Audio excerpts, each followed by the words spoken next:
Alright, so I'm doing my TED on the advancement of computers and how they changed our lives so far. So at the very beginning, computers were in huge rooms. Like the size of this room would be one computer that could barely compute like half of what like my phone can do. And now in these modern applications, we take twice or 10 times that amount of processing into something that's the size of, that can fit in your pocket. Or even in your cars, we have these computers where you can watch TV or get a GPS to take you across the country to exactly where you want to go. Now in this new digital world, everybody's connected. You can talk with your friend in China or your friend next door. It doesn't really matter, and you can do it instantaneously. Unlike in the early 1900s and 1800s, where people didn't live or communicate with people outside of like 50 miles from where they lived. So it's more, people now can get more of an more cultural like learning experience. They can learn about more culture and educate themselves further in that way.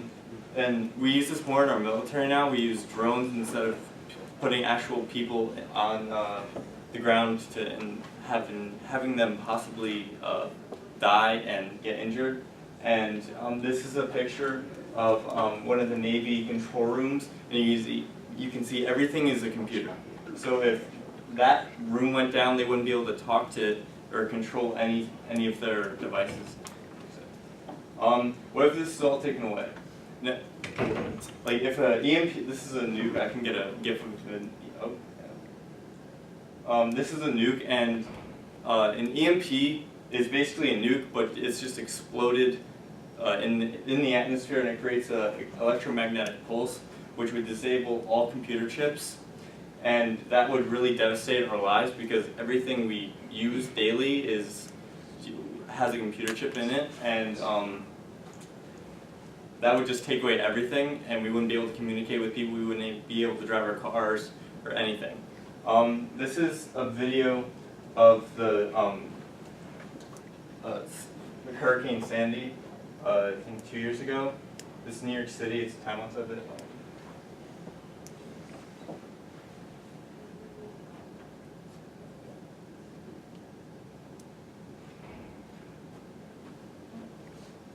You can see this is a huge part of New York City, and it just went dark.